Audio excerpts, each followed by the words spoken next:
right. Hello, everybody. This is Matt Orozco from Macabre Daily, and I am so excited to be joined by Robert Riendeau, making sure I say the name correctly, cinematographer, director of photography for a film that I think some of our readers might know, Bright Hill Road, which we reviewed around this time last year, actually, but also a handful of other movies as we're going to learn. But Robert, I want to pass it over to you just to introduce yourself before we get into some questions.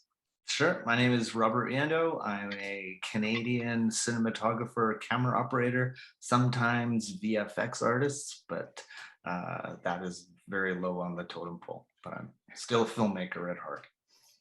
Well, I think I've yet to meet someone who's a filmmaker, and I think filmmakers are largely anybody that's involved in the making of a film. I think the definition at this point is broad enough where you're a director, writer, you are part of you are a filmmaker just as much as the best boy is or the lighting technician. So everyone's a filmmaker if they're making film.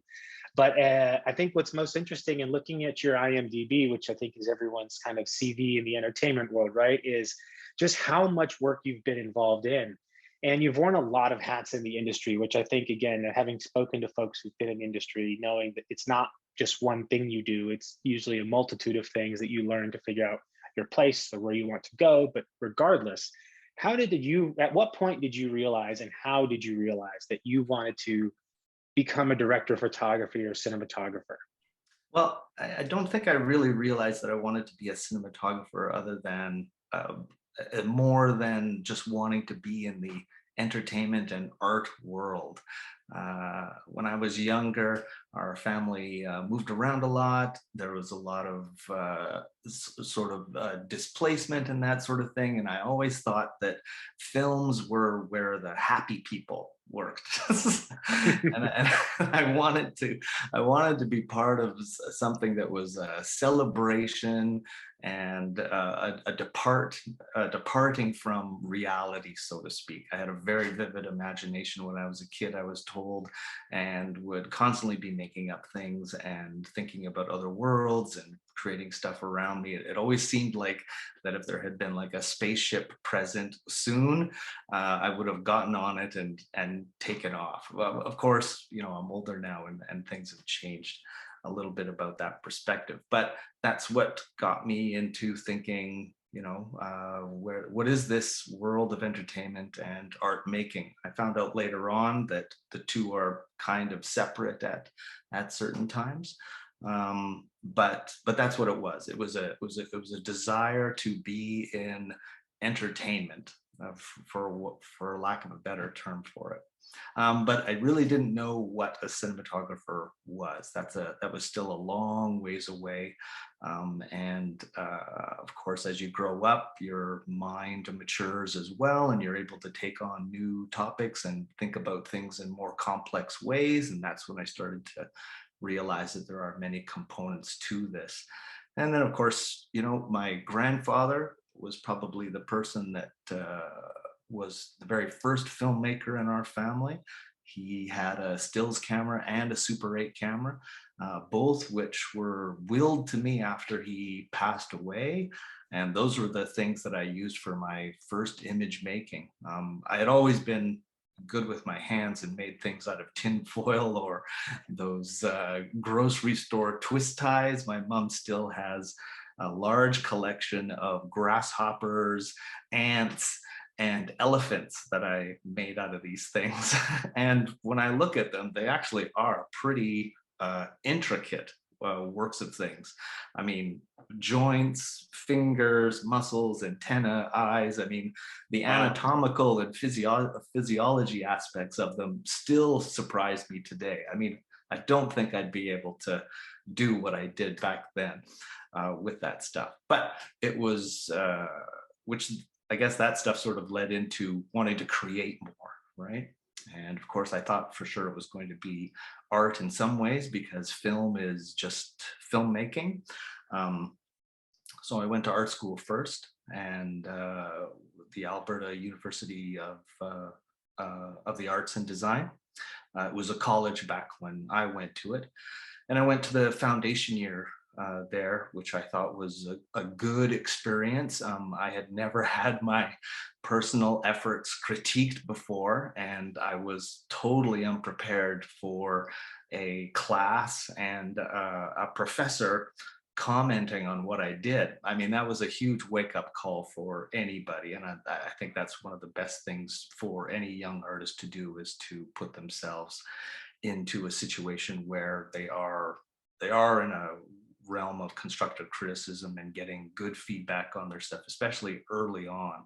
I'll just paraphrase or just say something here really quickly before I carry on, which is, this comes from my teaching background, because I taught cinematography at Vancouver Film School for about 6 years while still working on stuff. And I had to learn through that experience to temper my experiences with what other people were trying to do with theirs. So I'll just say here, whatever I say and any advice that I give, it comes from a very, very personal place. Okay, this is what I had to do. And certainly now that I look back on all that stuff and how entertainment and filmmaking and art making has changed so nicely over the years, I'll just say that that was my path. I don't believe you have to do what I'm about to share with you anymore. It's not like that anymore. So I just wanted to say that before we carry on. This is my experience. This is from my point of view, and hopefully all that you get out of or that I can share with you is just how you just have to keep going with things and not give up, and expand your mind into, constructive criticism situations, and push yourself as much as possible, as well as take breaks, try other things to give your hands new habits. Nothing makes the experience richer than going away from it and coming back in some ways. I think that's why I'm always trying to do as many things as possible. I'm addicted to filmmaking and the filmmaking process, so I have to be doing something, whether it's teaching, whether it's working on a short film, whether it's working in After Effects, or whether it's actually working on a real movie. I mean, I just want to perpetuate the thing as much as possible. Anyway, so art school. Wow, that was incredible. I did the foundation year. It was very interesting. I didn't entirely like it as well. Not necessarily because I was being told my stuff sucked and I needed to get better. It wasn't because of that. I thought that was a very good thing to learn.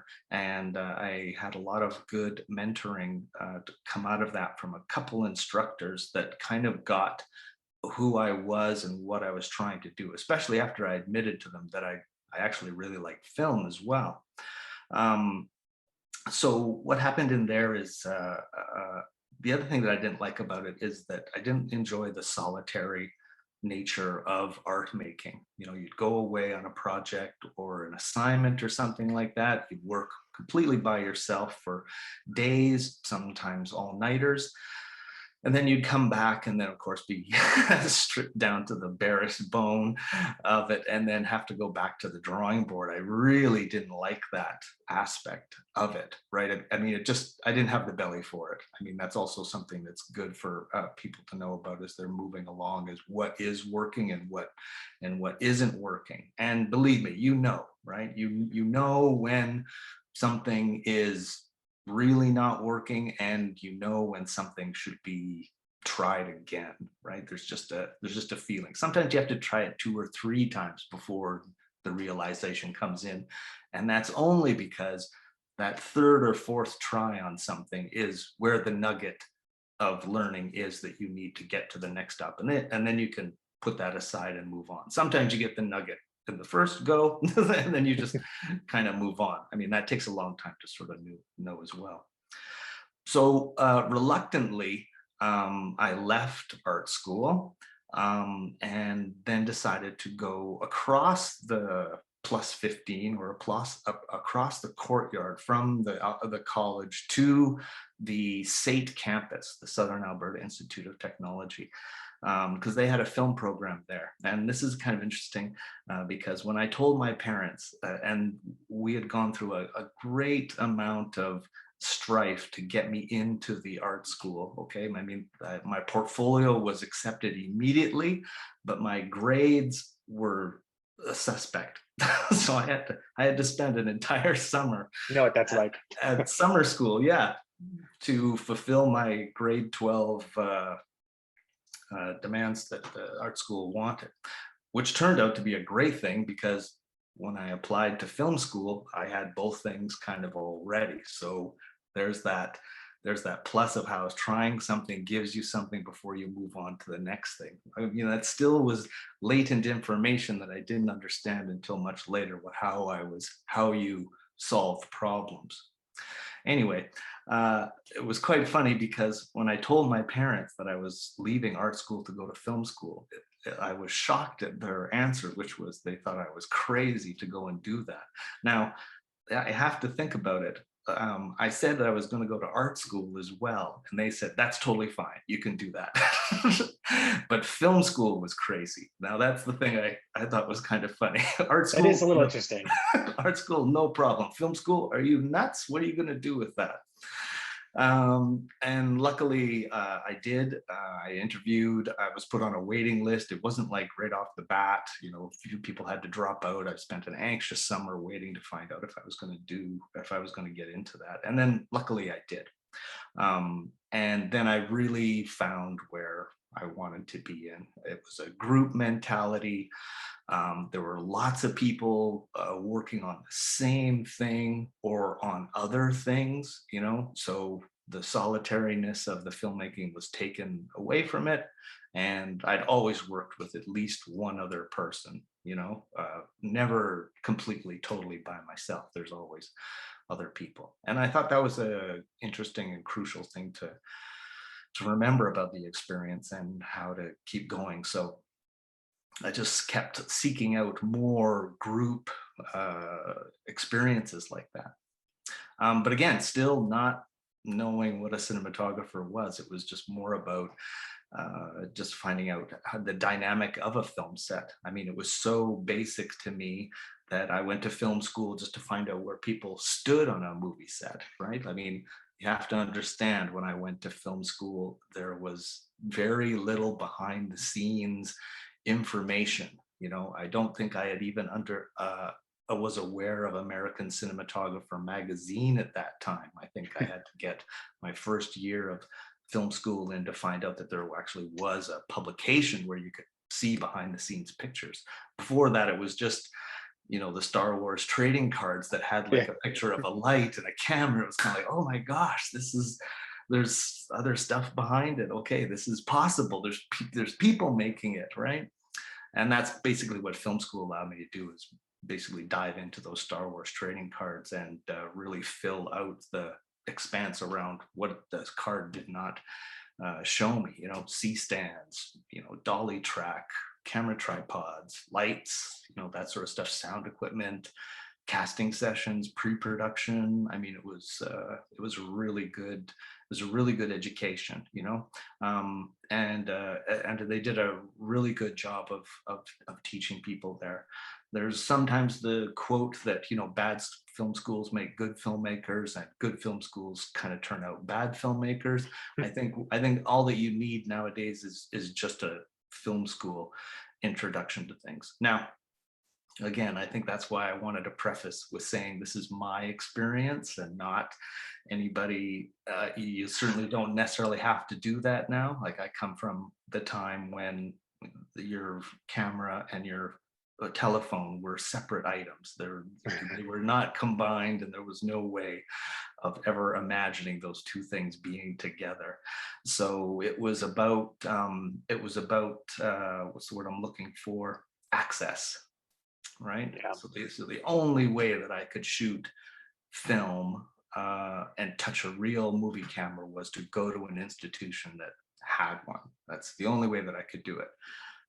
Also, another reason why I spent so long in the lighting department as well, professionally, as a lighting technician on IATSE movies and television series, was because that was the only way that I could really see how all of these techniques that were very briefly and plainly experienced in film school or on my own private endeavors could be really examined, like, okay, this is where this is really happening. I had to go a union route at that time to get onto a real film set to see how it was really done. I just was not confident, and I still suffer from, imposter syndrome and that sort of thing as I carry on, uh, about, really feeling good about what I'm doing.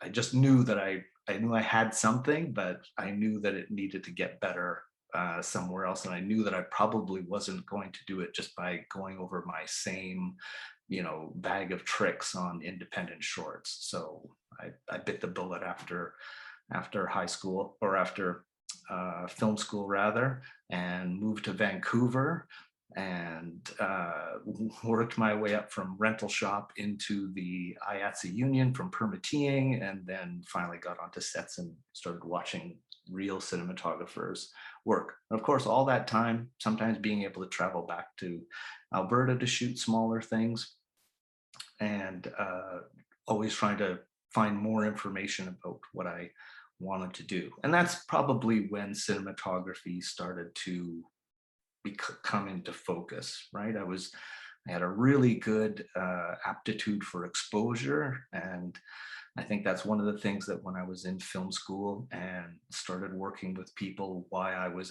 asked to come out to projects.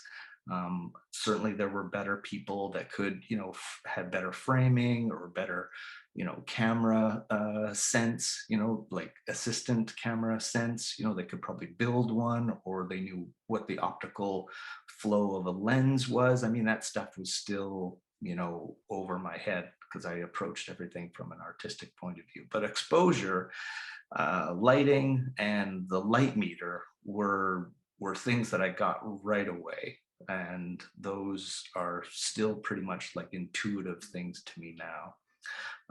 And I think that's why I was able to collaborate with so many people, is that I was able to expose the image properly, which then gave everybody a movie that they could share and build on afterwards. And that's when cinematography started to come into like extreme focus. After there was the time in between the first and second year of film school where I still didn't know what I was going to do, right? Or what it was. I thought for sure I was going to be in the sound department or something like that. I mean, it wasn't like doors were opening wide for me. I mean, they were shut and few and far between. But I took that not as any type of what's the word I'm looking for? I didn't take it as any type of negativity towards what I was doing. I took it as the fact that I was learning more about the dynamic of the set, which I think that's what I try to tell my students when I was teaching about as well. Like, okay, film school, it's good to have a goal and everything else like that, but the industry is so big and there's so many things to do in it. The best thing that you can do is to learn about as many of these positions as possible. Certainly there are those that are, professionally self-guided and intuitively very Beatle-esque, and they are just them, right? And they don't need very much other. But for the rest of us, a firm understanding of the business that you're getting into or the dynamic of the set will make whatever position you do get into later on more effective for you.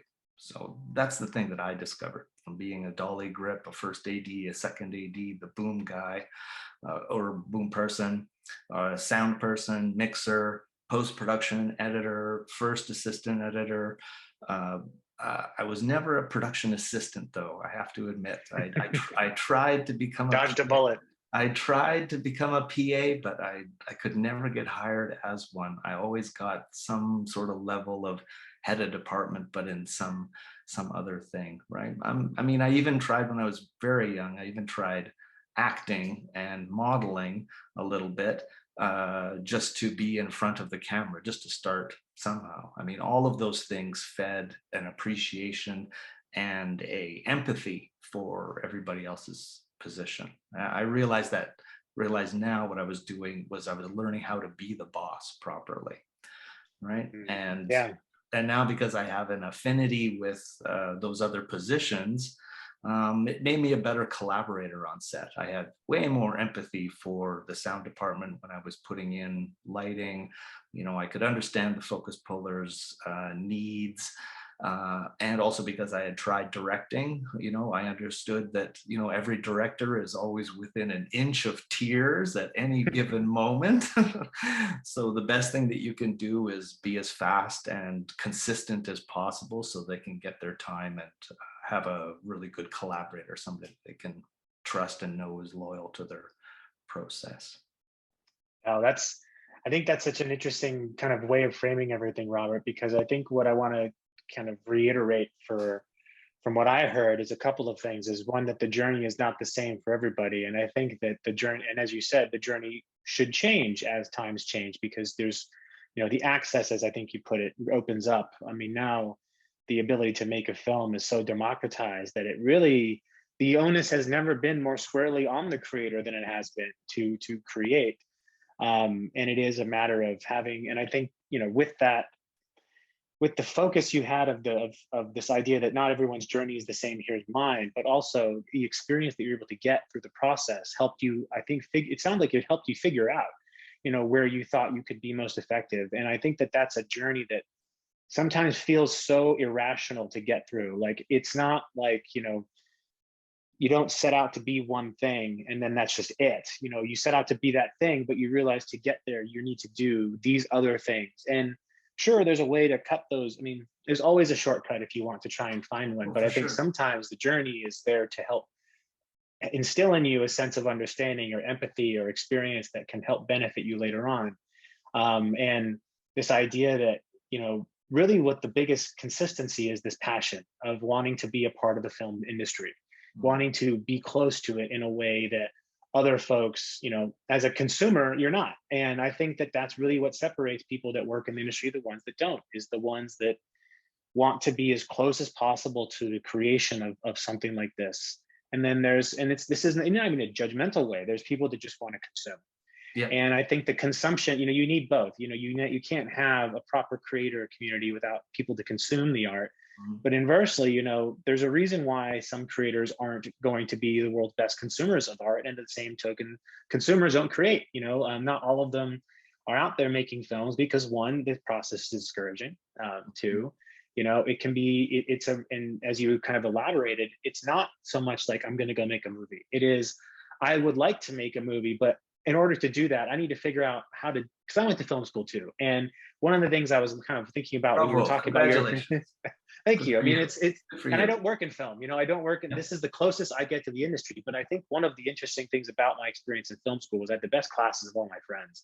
All the ones that were in business school were like, this is the worst experience of all time. Like, I just smoked pot and watched 2001 on a massive auditorium screen. Like, does this get any better? Um, but also the understanding that you don't learn a lot of anything at film school. What you really learn is this very, very, very high level surface of terminology and awareness. It's like, you don't learn, you know, you learn what Final Cut Pro is, but you don't really learn how to use it. You Yeah. learn generally you have to make a short, you have to do these exercises that require you to use some competency, but largely you don't develop the skills or the styles that you ultimately do over time from those experiences. What you're doing is you're building a foundation of knowledge on which you need to build upon. And that foundation does not prepare you to enter the industry with any sort of understanding of how things actually work, which is why the reason I got discouraged was because the path to filmmaking, well, one, I didn't have a vision personally. So I didn't have like a, here's what I want to be doing.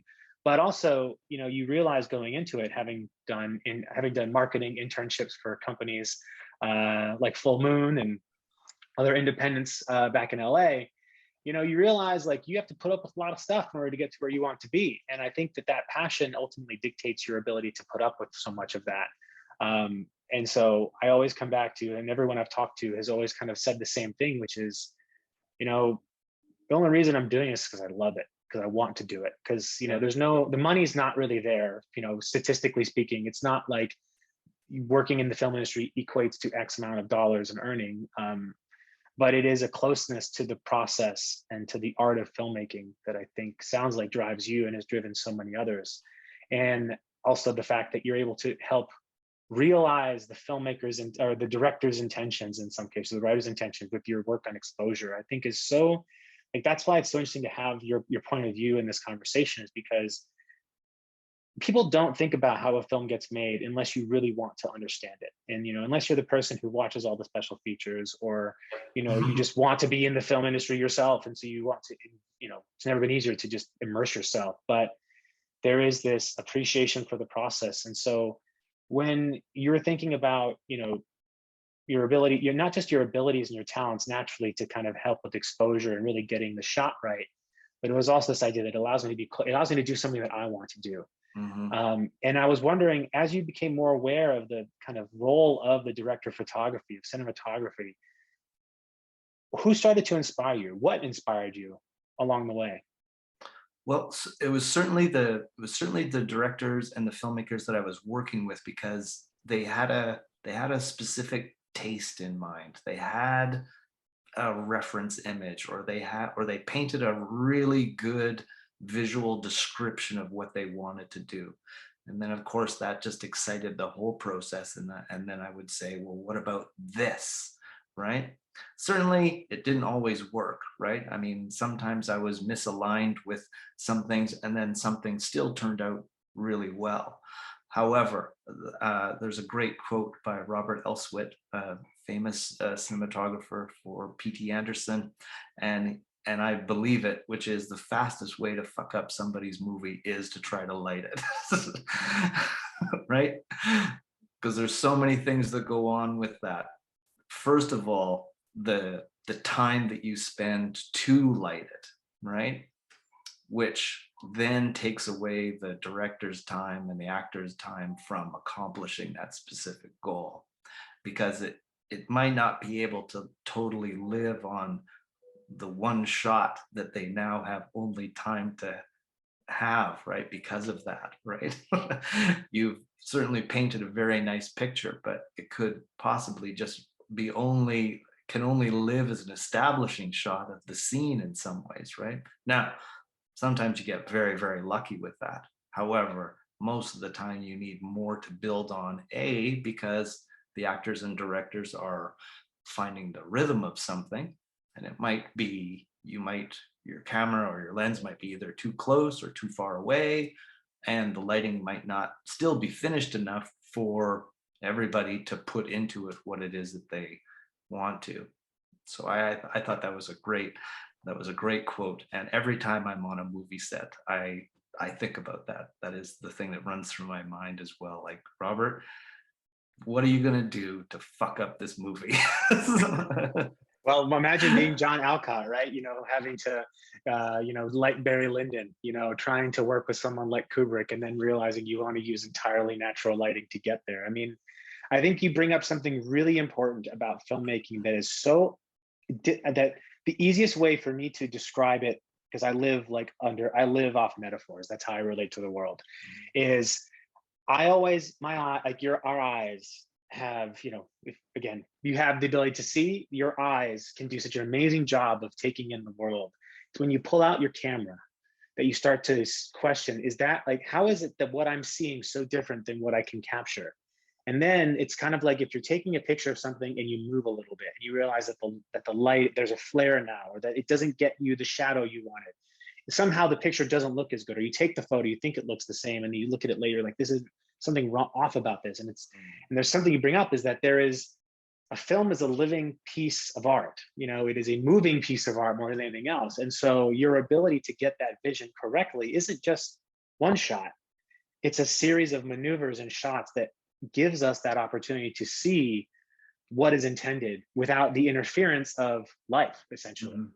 I think that's also one of the hardest things for people when they are encountering cinematography nowadays. Or this is what I found with film students trying to, when they had in their mind that cinematography was what they were going to do, and okay, good, you've made up your mind. Let's follow that track in the rest of my instruction, or in collaborative instruction with you as we find this, right? Which is okay. You have an idea for it. And one of the hardest things to translate from getting into starting it from a stills photography background or a painting background or something like that, I find is that the action moves, right? So of course you can light one spot, right? But how do you light numerous spots and get to a new place and then from there go somewhere else, right? Now, nowadays, what has happened is that we have shifted from a sort of chromatic experience where things were, or a tonal experience, and we've gone more through a chromatic experience. You know, faster cameras or faster sensors, faster imaging devices, let's put it that way, have allowed an almost one-to-one ratio with what you see and what the lens sees, right? It's an incredible amount of access that the filmmaker has now into reality, right? So I've noticed that shift going into a more like a hue sort of based experience with filmmaking and lighting. You know, it's more about the rhythm of the frame as opposed to, you know, a specific contrast ratio or something. I mean, like I said, this is something I'm still trying to recover from, and still trying to engage in. Right? I find that I grew up on contrast. I grew up on contrasty stock, the contrasty lighting, because it had to be that way for focus, for the acutance of the film or the lens being able to resolve something properly. They had to go with something kind of contrasty as opposed to a pastel type of creation, to make sure that what they wanted to see was seen, right? Most of my film experience as a lighting technician was spent on television series, right? And there wasn't much subtlety in those. Those were lit for the edit, right? So it was lit as a coverage base with a couple little pretty establishing shots or a wider shot, but it was intended to make words visualized, basically, right? So like I said, that is something I still have to recover from, because a lot of the photography that I see and try to follow now and try to do myself, like I said, is so much rhythm of the frame. It's all hue based. To me, a lot of faces look a little bit underexposed. I mean, but that is just my personal opinion, right? It Sure. looks unfinished. I mean, that's me looking at something in a technical way, right? And that's something else I used to tell my students, there's two different exposures. There's the technically correct exposure, and then there is the creatively correct exposure, right? You I like that. gotta find that line between them. And sometimes, you know, to know that there's two of those, maybe in your process as you're going through and trying to decide on problem solvings with a director and a film company, you know, right, you can apply each one of those things and use those as your mode of operation with it. So like I said, that's still something I have to get over with it. And I find it kind of freeing nowadays, to be able to let go of, okay, we can't see the entire face right now, right? Like, that's okay, Robert, because there's going to be music, there's going to be more editing, and just think about what the character is doing as well, right? But Yeah. but oftentimes I'm so worried about the financial reason that we're doing this, which is to create something that will either sell or get moved on into some other market or something like that. There's a whole bunch of other considerations to make as a cinematographer. Many considerations that I never ever thought that I'd have to make. I never thought I'd have to be like a business person on set as well, or know anything about administration or anything else like that. I mean, nowadays I spend a lot of my time in meetings, deciding things and being told what I will get and what I won't get, and how I will do it, and what I need and where it needs to be at. That by the time I get to the set, it's just right, like, okay, now don't anybody move. Sounds like Or stuff patience like is that. almost like a virtue that needs to be at the core of every cinematographer, is this ability Absolutely. to be patient. Absolutely. And that I was never ever a patient person. And that is something that has definitely been allowed to grow over time. Again, like I said, this is only my experience. Other people are able to get to it much faster. I definitely took a very long time to do this because I wanted to do it forever. So for me, the deal that I made with myself after I got out of film school is I said to myself, I didn't care what I did, right? Didn't matter, honestly. Just as long as I was on a movie set. That's the only thing I wanted to do. Now, the other thing you have to do with that is you have to make sure that as you're going through these things, that you set a time limit on certain goals that you have for yourself, right?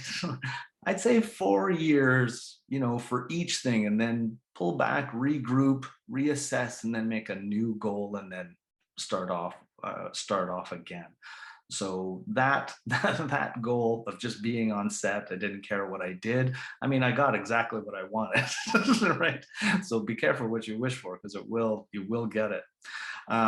But I was so in love with what I was seeing every day. I mean, it fit my lifestyle. I mean, I was still doing things, behind the scenes, and I was still shooting smaller things, but I wasn't making like the huge inroads that I could have. But like I said, once I started working as a professional lighting technician, and watching certainly real cinematographers at work, I mean, it humbled me.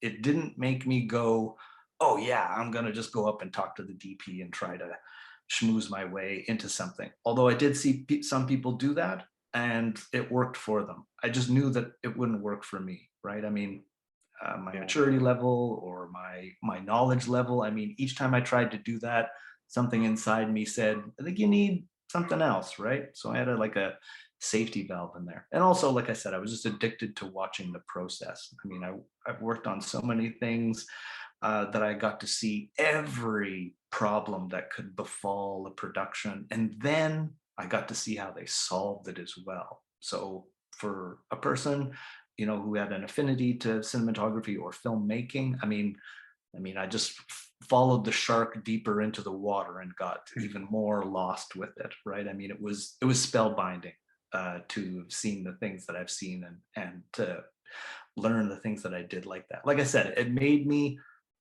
humble and cautious about proceeding, because I could see that, okay, this is a fast career as well, right?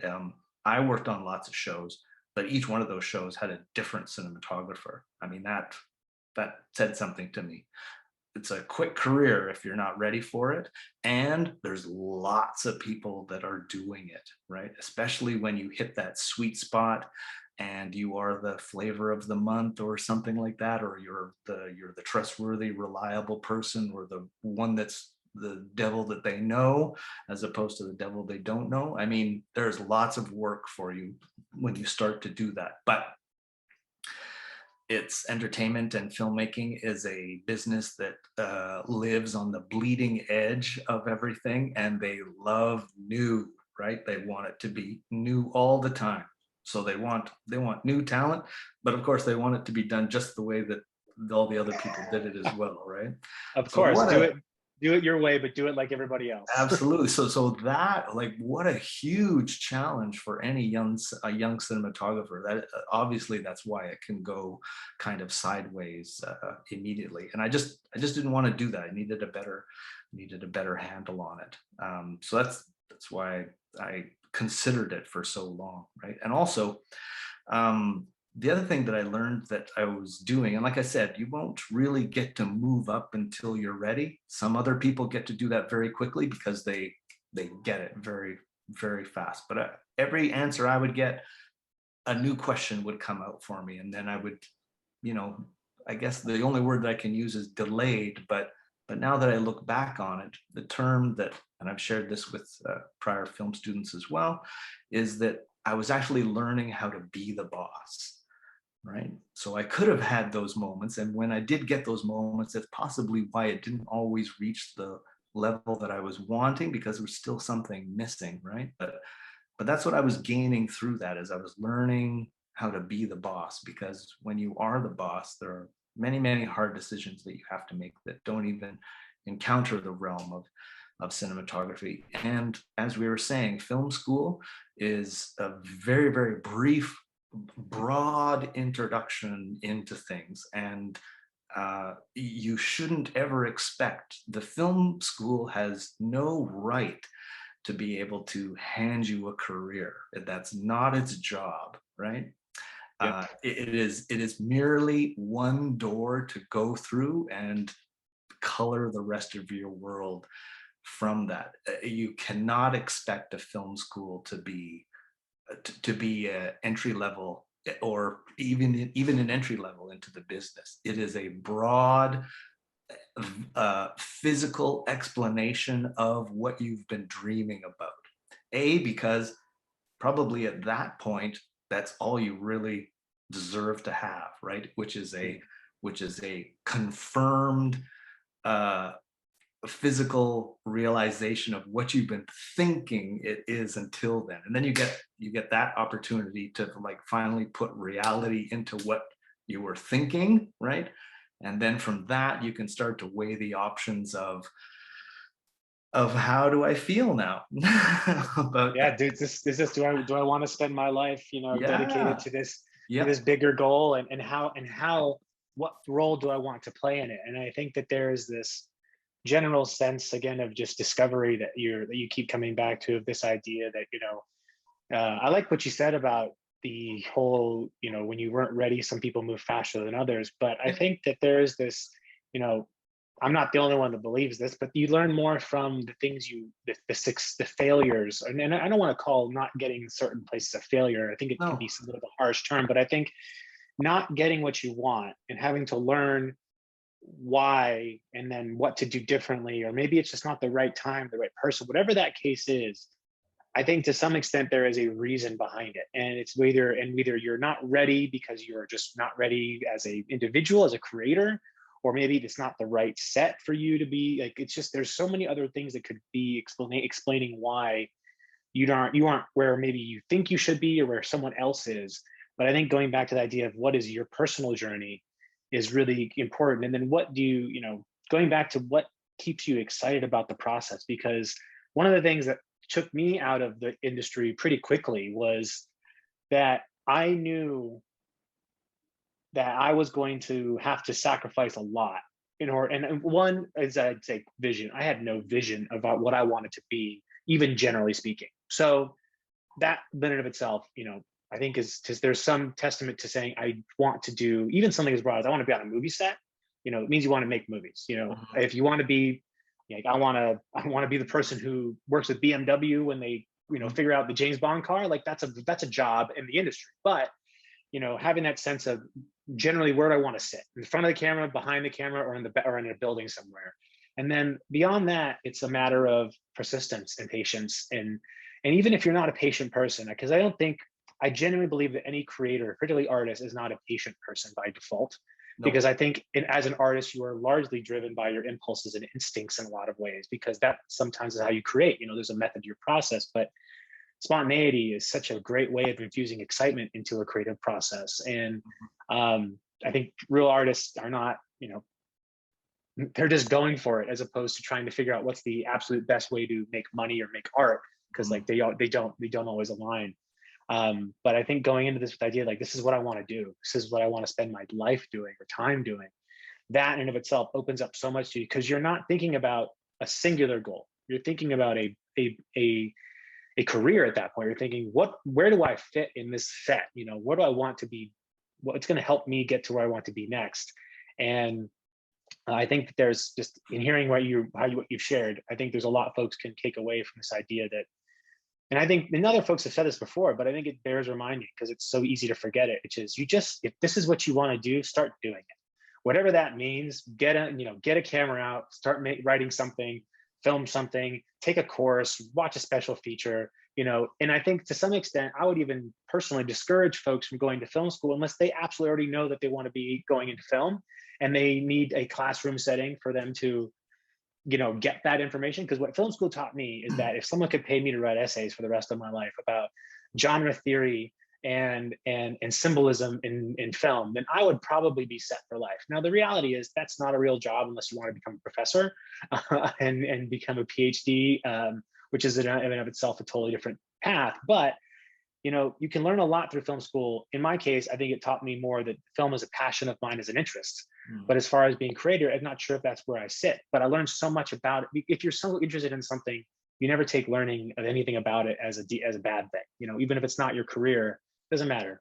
But it's what matters is, are you learning? Are you taking away something from it that you can do something with later on? Whether that's help to further your own interests, further your career, whatever the case is. But I do want to ask you a little bit about kind of your point of view in regards to horror filmmaking, because we are obviously a horror site, so Of quite a course. bit of what we cover. And you and the team, you're behind the wonderful Bright Hill Road, which we've Thank you. reviewed on the site.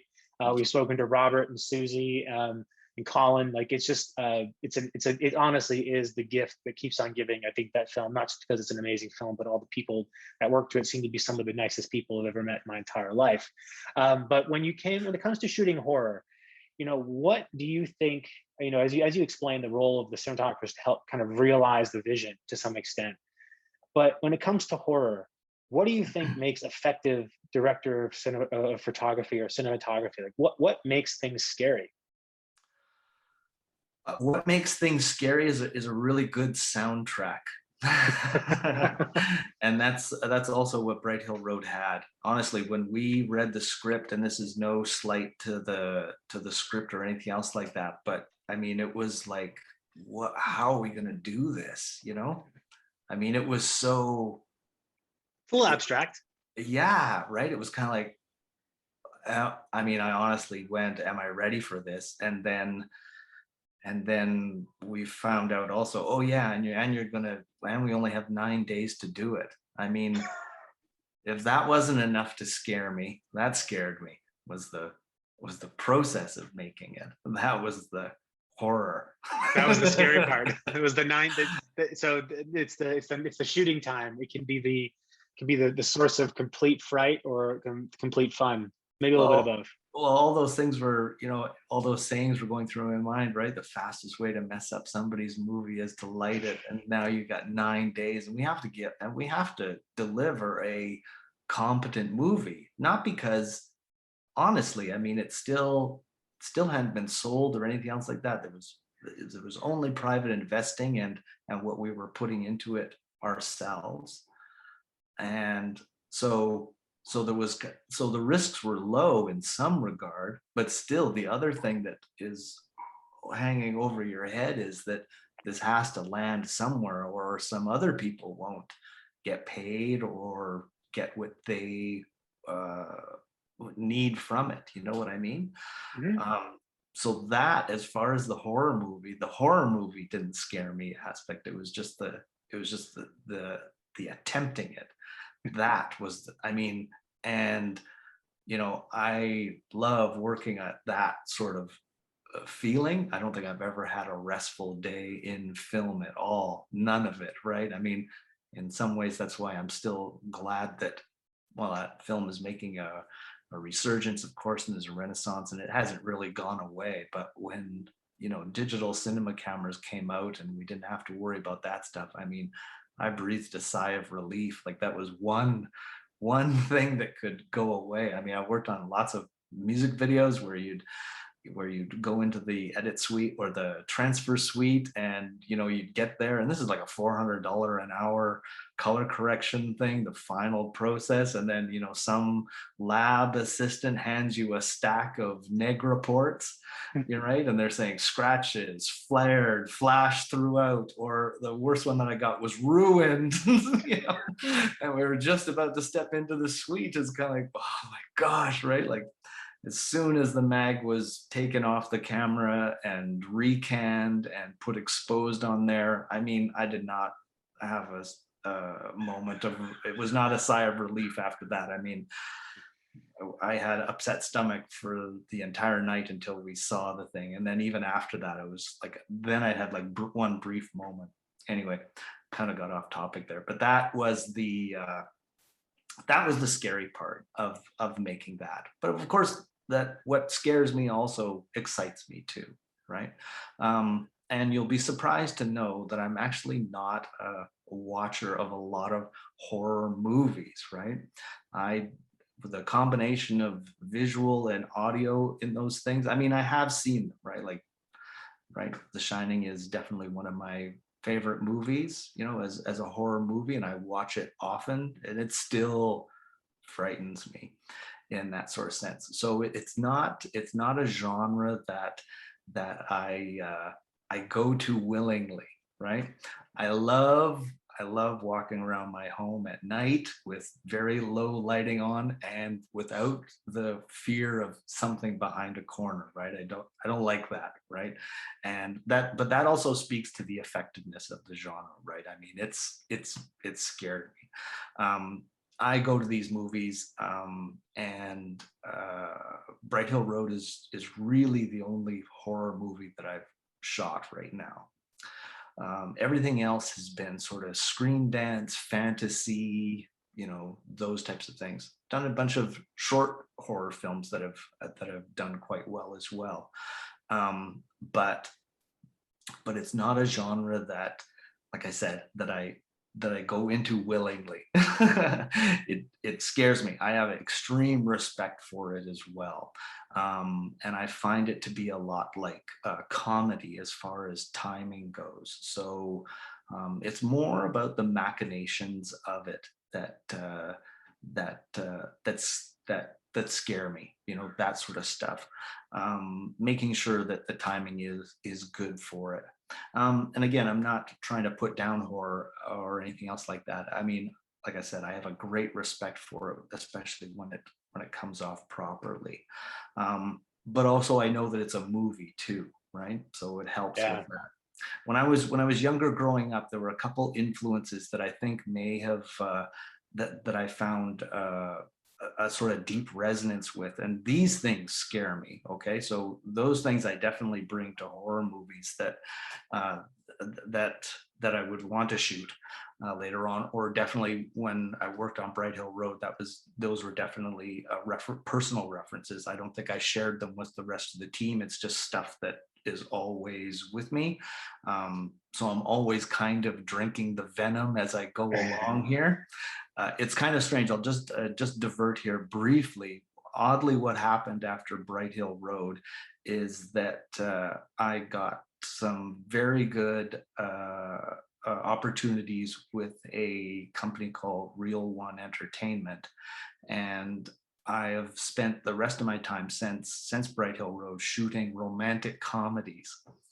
And if you don't think that there was a hazing period and a probation period on me when I got there, because all I had was Bright Hill Road and a couple other little darker thrillers, right? I mean, I was under close observation while I was doing these things. Don't make our romantic comedy a horror movie kind of I thing. mean, I mean, it's odd. Like, where's the romance on the reel? Right? We don't see it, right? All we got is this. But and the thing I was trying to get across to everybody was, okay, it's not about the genre. It's about the ability to operate on set. It's about the ability of accomplishing a goal and about the ability to frame and light a story, right?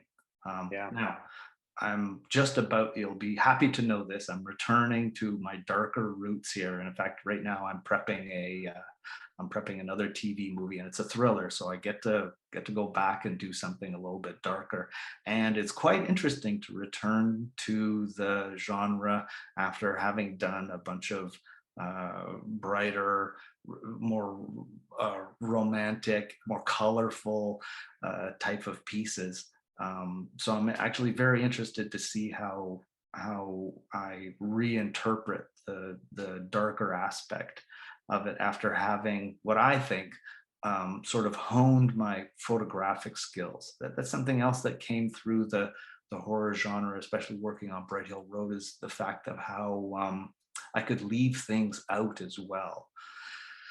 Um, and still create something that had tension and it had a suspense to it and it had a horror. I mean, I have to also share my opinion about cinematography in general, which is I strongly believe that cinematography is 90% production design, right? Good cinematography, 90% production design, 7% exposure, proper exposure, and 3% of visually minded director. That is what accomplishes good cinematography in my point of view. No amount of fancy lighting can conjure it unless it's already there in front of the lens.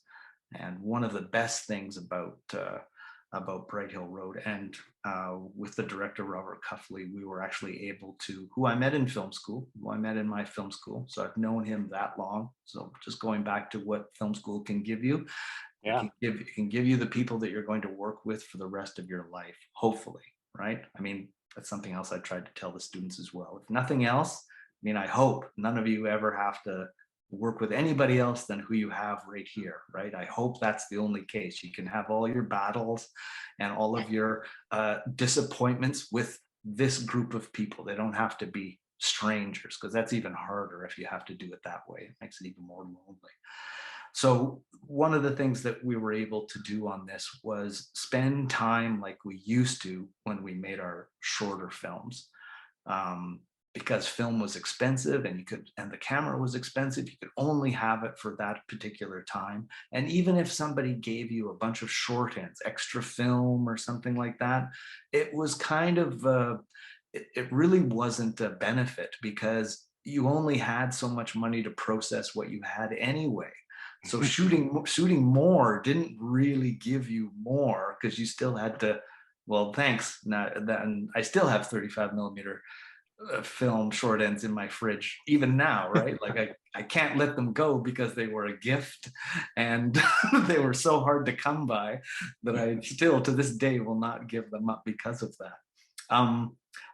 So that's what that's what we were able to do on this one, is we were actually able to return to a more film aesthetic of when we approached it. So we were actually able to spend more time, and I think Robert and the producer in the locations department were actually able to spend more time looking for the perfect place to shoot in, right? And that's what I think that they did. That's the thing that added everything to that movie, was the place that we photographed it in. I mean, what you see is exactly what was there, right? Yeah. It's creepy. Oh, it's unbelievable. I mean, it excited me so much. I couldn't feel the strangeness or the horror aspects in there. I mean, there were people there that work there that wouldn't go down into the basement without a light. I mean, I had to make sure that I didn't feel that way as well, or else I wouldn't be able to put the camera anywhere, right? I had to, and again, that's another reason why I sort of skillfully avoid horror movies, because they work. Believe me, they totally work. And I'm glad that I wasn't afraid that way, because it made me go into places that I wanted to put the camera, that I wanted to take the film with the filmmaker, of course, right? And those were the sort of poignant points about it. Anyway, sorry, we were able to spend more time watching. So what we're able to do there is go back to this hotel many times, as many as I could. It was quite a drive, so it was an investment, certainly, right? But we were able to go there and watch the light and see how rooms opened up and when things got dark and what sort of coloring was kind of going on. Now the hotel that they used, the hotel in Staveley, it was really interestingly designed. And I don't think a lot of people knew this when we were shooting in it, just how smartly it was designed. So that hotel is built in like an L formation, like a V, actually. If you were to look at it from above, it would be as in a V. So one side of it follows the sort of east to west journey, right? So it always has, there's not a room in that hotel that does not have any light at any one point, right? And then of course the westerly facing side of it gets this sunset, right? So it could have been north facing and really even more difficult to work with. Again, we were shooting in early spring, so the sun was starting to show itself more. Another reason why I love shooting in Alberta is even though it may be snowy or winter conditions, the sun is still present, right? So Yeah. that's kind of an interesting thing for cinematography. You wouldn't think that would be something that a cinematographer would think about as an advantage for horror, but also I come from a great liking of the Texas Chainsaw Massacre. Now that's another movie that is completely effective on me, and also for the simple reason that the horror happens during the daytime. Yep. That was something that was not lost on me the very first time I saw that. But when Leatherface closes that door, right? And I'm just like, these people are totally crazy, right? They're not waiting for nightfall to do this. They're doing this in the afternoon, right? This is happening right after breakfast. The more you learn about, I think I talked about this with Robert and Susie about a while back, which is the more you learn about the Texas Chainsaw Massacre and the way it was made, the more you, even if you, I'd be hard. I have never met anyone who did not like the Texas Chainsaw Massacre. And I don't say that like as meaning that this is gospel. That no one's allowed to have an opinion on it. More so that I think even people that didn't love it still appreciate what it's doing.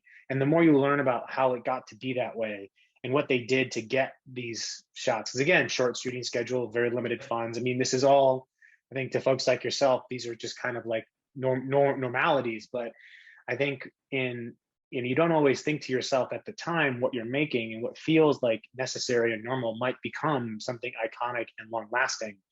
And you know, when it comes to horror in the daytime, there's very few examples of that being done effectively. Yeah. But it's a lot of it is about that tone and that sense of, horror is almost about as much as whereas other films require you to be a part of it, require you to be in lockstep. If it's romantic comedies, you need to be in lockstep with your protagonist about what's going on. You can't have things happen off of camera that they're not aware of, because they're the one you're supposed to be relating to, or their experience you're supposed to be relating to. But in horror, it's almost about how much it's this curation of what you should show now, what you shouldn't show yet, and what maybe shouldn't be shown at all, and how you do that, and ways in which, again, I think the cinematographer, my perspective as I've come over the years to kind of understand more about the filmmaking process, and I'm still by no means, I would even consider myself well informed, but of the things I do know is this, as you said, this kind of motion of design, production design, vision, and exposure. I could not agree more, particularly on the production design angle, because I just saw Dune, the Denis Villeneuve version in the theater, and I made a point to see it in the theater because for some reason I heard his quote in my head, like, it's not meant to be seen on HBO Max. And I thought to myself, watching something like that, or even a Marvel movie is another good example, very similar, is that so much of that isn't a set. It is a creation, a digital creation at that. But the set design tells you it gives the things that don't have life. And that's kind of what I found so much, is that what makes, a horror movie and romantic comedy aren't necessarily all that different. And as far as a shooting perspective goes, you change one thing, it is all of a sudden, you change the angle and it's a horror movie angle now. You change the lighting, it's a romantic comedy. There's one big ray of light coming through the window, and there's you can almost feel the flowers, right? It's like but it is a partnership, I think, is what I took away from this, is that there is this, like, there's no one person responsible for the creation of a horror film or the horror, because even with the best vision, like, imagine Suspiria without oh my god, Tivoli, I think his last Tivoli. Like, Dario Argento is a great, he's got great vision, right? But he needs someone to tell him, like, you can't put a camera there, or you need to put it this way, like the light's not going to give you that, like you need. But when that comes together in the right way, you get something truly beautiful and amazing. I look at something like, again, Suspiria, and I don't think Suspiria is a scary movie as much as it is just a really erratic nightmare painting. Yes.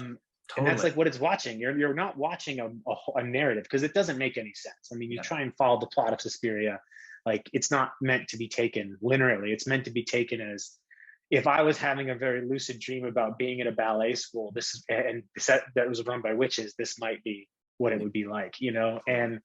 And the design part, I think, sticks with me so much, because I think more often than not, in a lot of horror films, particularly nowadays, it's not that hard to make a film from a technical perspective. You know, like you have the camera, you can make up props, you know, you can write a story, but ultimately your way of delivering that experience comes from how you show, what you show, and how you show it.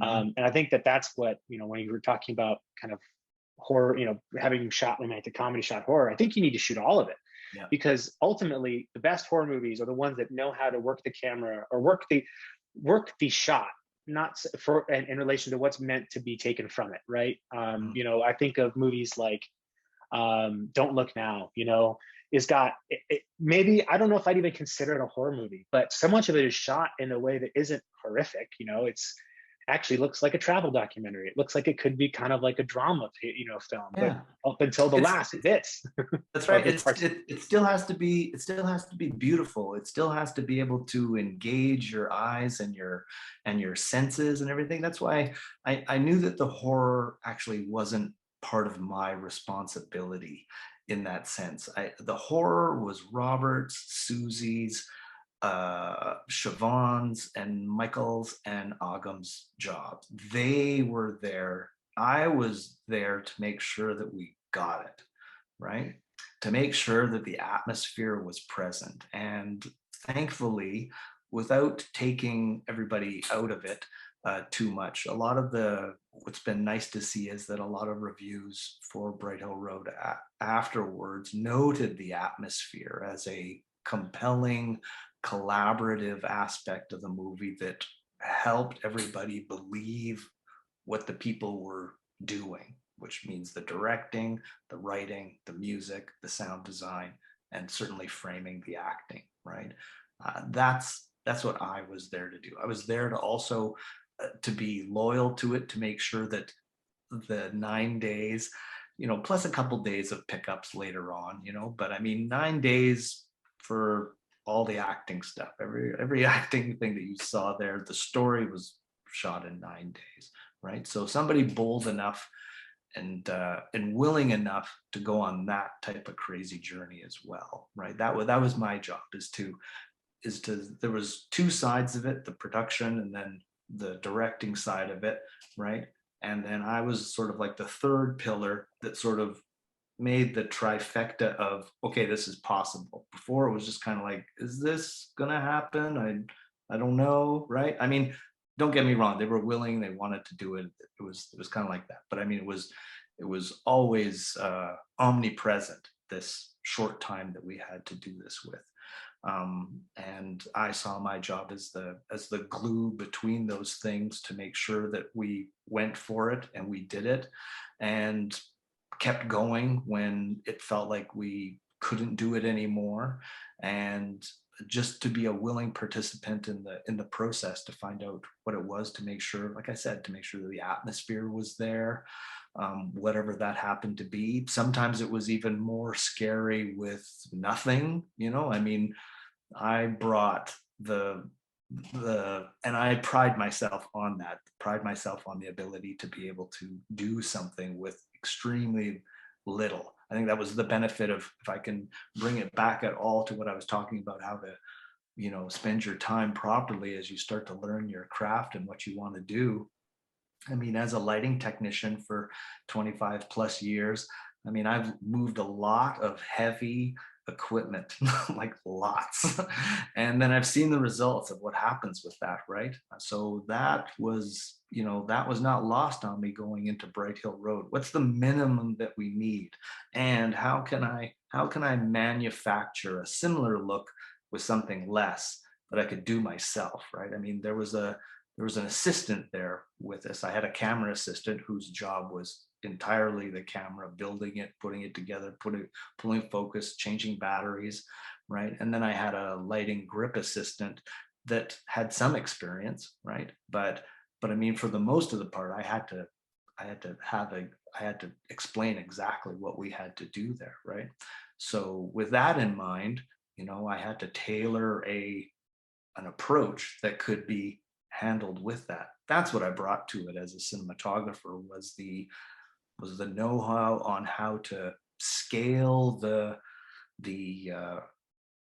on how to scale the concept so that it could be manufactured, so that we could go big when we could go big, and then when we couldn't, then we were still, and then to maintain quality throughout. That's what I was supposed to do. But like I said, that wouldn't have happened if I hadn't had the experience of moving around tons and tons of heavy gear, right? And then to be able to see, oh, okay, this is the same result as that, right? Being able to say, okay, well, that's just the exposure thing again, being able to assess what exposure is, and then being able to attain that with different instruments. I mean, that's why I spent so long doing it. I just was really curious and excited about that ability. Oh, okay, you don't need 12Ks and 20Ks all the time if you are using this particular lens, or if you're attempting this particular type of coverage.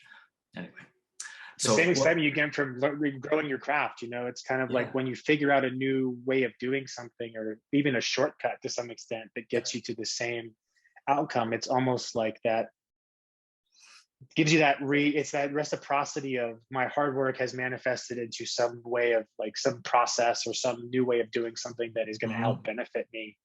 And I think and I really like that notion. Also, the idea that scarcity does breed a lot of really great innovation. In that sometimes having a kind of an unlimited amount of resources can be somewhat stifling in regards to getting things done. And you do need someone, you know, that's almost, for lack of a better term, crazy enough, right, to be able to say we can do this. I mean, imagine Evil Dead if Sam Raimi didn't direct, right? Oh yeah, like just, absolutely. I mean, we wouldn't have the camera shot we have in the woods. That was entirely based off of, we needed this shot. This is what I see in my head. How do we make it work? You know, I think about also, I've seen Don Coscarelli so many times talk about his experience making Phantasm, which is one of my personal favorite horror movies. Yeah. And I think what's so great to hear about, and also terrifying, is just how many people almost, you know, how they could have almost died getting the shots, like the car chase scenes. They didn't know what they were doing. They didn't know how to film a car chase, you know, and like these things that in hindsight, I mean, I also wonder, I'm curious to your opinion on this too. Do you think that, because I think there's an artistry to innovation and scarcity that is becoming less and less clear to, or easier to identify. For example, you know, you can tell when someone is filming something on their own, right? You know, there's some hallmarks of a shot on video, you know, again, I say shot on video now looks better than it ever has, right? But but there is an aesthetic to it. You know, there is kind of an aesthetic that comes with, you know, the level of production that you want to have, you know, and that comes from budget, comes from people, resources, etc.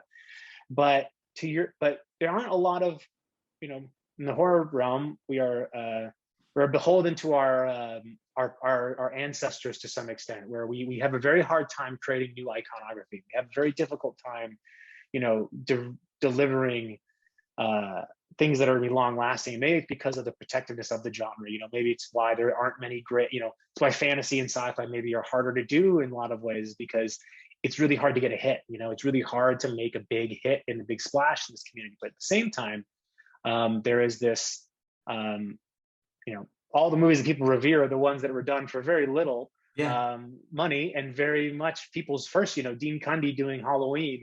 You know, Dean Cundey wasn't a name of anyone's note. And when he was doing John Carpenter's Halloween, he kind of did it as a favor, you know, but he still wasn't who he was going to be yet. And people will, I mean, I believe it just as much as anybody else, but Halloween wouldn't be the same movie. You know, people give John Carpenter a lot of credit. He deserves quite a bit of it, but there's so many other things that went right on that movie. So I'm curious to hear, you know, when you think about the role of cinematography in horror today, and think about all that has, you know, changed, right? Because the process changes with the art form, right? You know, it's you can't light things the same way you could with digital cameras because they can capture light differently than before.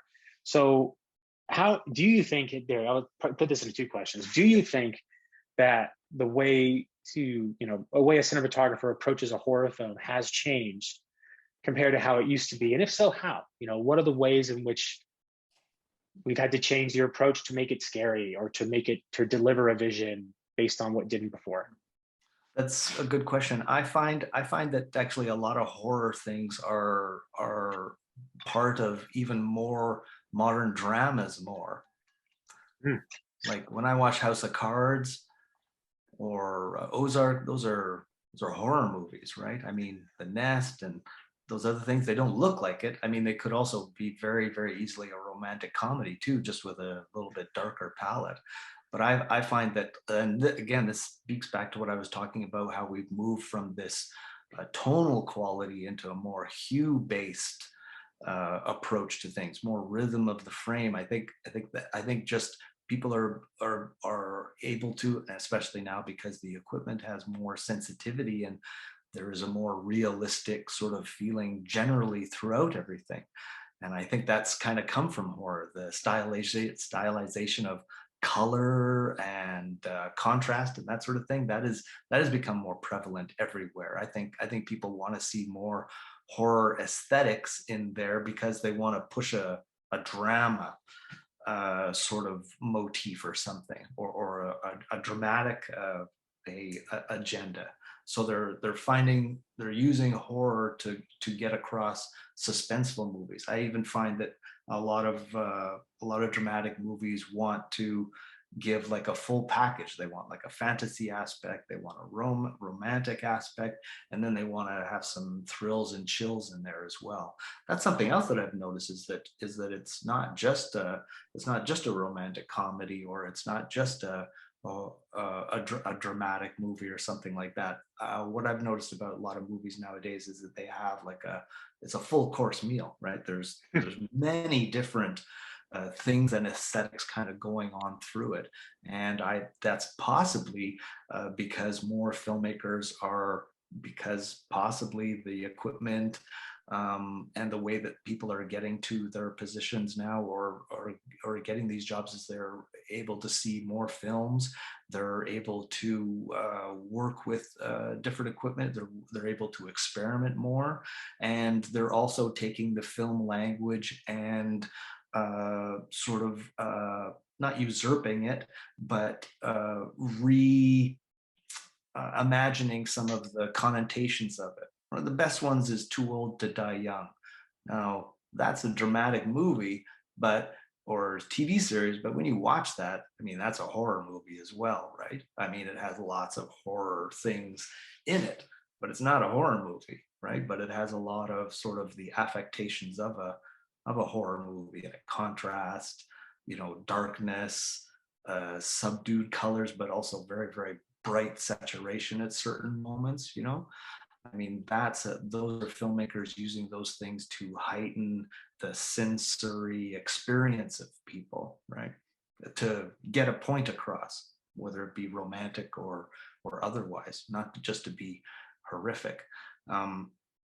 So that's what I think has happened with things, is that there is so much more available to the filmmaker now, that you can be almost genre less with your filmmaking and kind of touch on many things to make it more appealing across it. I mean, that's one of the reasons that I liked working on Bright Hill Road as well, is that there was the ability to take a lot of the screen dance and fantasy work that I've done in the past, and then apply it to a horror setting. One of the things that Robert wanted in it, and that we were both sort of inspired by, was this movie called It Follows.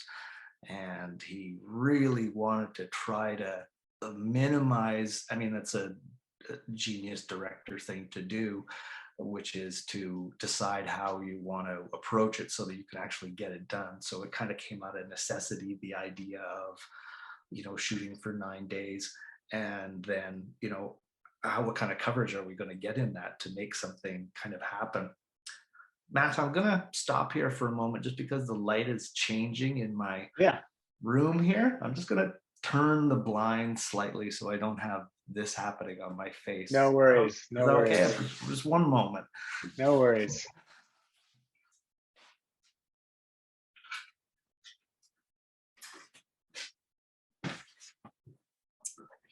There we go. I just did a little bit of cinematography on this. Yeah. Create some mood. Uh, Sometimes, honestly, sometimes that's all I do on movie sets is just what you saw there, right? Just to be bold enough to say, this is it, right? I mean, faithful, patient pre-production, assessing reference images, listening to the directors and the other filmmakers, people involved about tone and concept. That's your job as the cinematographer, is to filter all that through so that you can make a choice, right? Because they don't have to make it, they're making other choices. You have to be able to surmise what all of those things mean in a visual sense. You are the curator of the director's vision. So at every moment as things are going along, you are testing and reassessing the tone and concept throughout things by weighing certain things against certain other things. That's basically what I do. I mean, I think that also speaks to the importance of the ability to collaborate with your other creators in that sense. And that if you don't have, doesn't even, I don't think shared vision is the right word. I just think a respect for each other's Certainly. approach to Yeah. creating that vision, and I love what you said about this idea that things are becoming almost genre-less to some extent. As you said that, I don't know, I have a tendency to react on my face before my brain gets the message. So you probably see my face react to a lot of things. And when you said that, I kind of, it caught me off guard, because I think to myself, the establishment of genre is a relatively new thing, right? It's film itself is not an old medium like painting or drawing is in regards to art. It is relatively new because of the technology that has allowed it to exist over the past 100+ years. But it's less than 200 years old, I believe, at this point. So it's not a long history. And when you think about the genesis of film and what it's become today, you start to see the establishment of genre happening around the 30s and the 40s, where there was a lot more structure coming to the business of film. And at the same time, it needed to, when you're selling a product, you have to figure out a consumer, and the consumers have different tastes, which is, I think, largely what gave us, genre existed in other art forms like literature. We're just bringing it to film as a natural progression of the type of storytelling form it is, but as we've gotten, we kind of went through this like hyper genre in the 80s, where like things were almost like the epitome of what it would be. Like Commando to me is like Fast and Furious franchise owes everything to Commando, Totally. and like Yeah. all of the 80s Schwarzenegger movies, because like those are so absurd and ridiculous, but they were so hyper genre. They were so of the time. And we've reached a point now where the filmmakers of today grew up with all of these kind of extremes of genre, where you had like the remains of the day, right? The high drama from like the early 90s. You had, these massive set pieces like Titanic, all of these that have elements of horror in them, have elements of documentary. And now we've reached a point where it's almost like everyone's peanut butter is in everybody else's chocolate. And Oh, I, I I love think of an that. example like, and Riendeau Road is very much like this in a way. It's like it has this, and I think I'm going to give Mike Flanagan his auteur, mention now, but I think he's created a niche in the horror realm as being like the visual Stephen King. Like he's found a way to bring this emotion and character depth to horror that has been hard to do. And I think Bright Hill Road captured quite a bit of that as well, whereas you're following pretty much you're following Siobhan's character the whole time. Yeah. But you also aren't fully, brought into what's going on either. But you're following, Siobhan, who's going through a lot. She's going through this isn't just a horrific experience that is, out of this world and surreal. She's also dealing with a very human and real aspect of horror that has happened. And you look at, Midsummer, Hereditary, Ari Aster, folks, again, like Mike Flanagan again, and then who was the folks behind It Follows? I'm forgetting on the name. Was it David Gordon Green? I think it was. Yeah, he's doing Halloween, Kills now. Yeah. But these folks don't have a beholdenness to genre for the most part. No. Like those films, like It Follows, is if you take out the chase scenes, it's pretty much just a teen drama. Yeah. And But it looks like Remains of the Day, right? yeah, it does. Yeah, and it's got this like very visual view, very very unique view of what it's trying to capture. It's capturing place very well. Pacific Northwest, like very rainy, kind of dusk-esque all the time. So I think that there's something really to that. Is that this idea that and it goes back to something you shared before, is like whether you're shooting romantic comedy or not, the ability to shoot in these different contexts, in these different ways, can do nothing but help you as a creator, or even an assistant in the creation process, deliver a vision. Yeah. And I wanna ask you about, on the, I know you're not a big horror, you don't voluntarily dive into the realm of horror, but I when mean, you it think, only because it works, right? I mean, I will get scared by it. I mean, honestly, I will. I and totally get scared by it. and what would be, if what are the, I think you mentioned The Shining is one, but if you had to pick a few, let's 3 or 5 horror films that really affected you or inspired you quite a bit, do you have any that you can think of that are like, wow, I really, this scared the crap out of me, I think of that all the time, or this was shot really well? Totally. A couple that come to mind immediately, a modern movie is Don't Breathe. I mean, that was bizarre, right? An older movie, of course, is The Evil Dead. That's probably when I really realized just how effective horror was. I mean, it's a cartoon when you look at it nowadays, right? It's a total cartoon. Visceral though. Oh, but when I watched that as a young kid, it was on a friend's birthday party that I happened to be invited over to. It was probably one of my first high school girl and guy bunch of groups of people together in a house having cake at this party, and then like a sleepover and whatnot, and they picked Evil Dead. I had never heard of it, and I mean, I was riveted by it, like the blood, the insane camera work. I mean, now think about it. I'm watching this on a VHS tape, on not a cinema display at all. It was like a home Tube TV. TV. No, it was like small, right? It was like 1983 or whatever it was when I was in high school, and watching this thing on a VHS tape. I mean, I was like, and in the dark, and then they wanted to go out and walk around the house, which was also in the woods too, right? Like it was just like a little bit of a rural place, because I lived in a farming community, and this place was just kind of like out of the city or the town, really, and covered with trees. And then they wanted to do that, right? I mean, I was at the back of the line, holding on, right, just like following, completely unwillingly too, right? And I mean, they got into it like really much, but I was like completely scared by it. It was just, that was really frightening. That John Carpenter's Prince of Darkness was also another movie. Oh, Fantastic.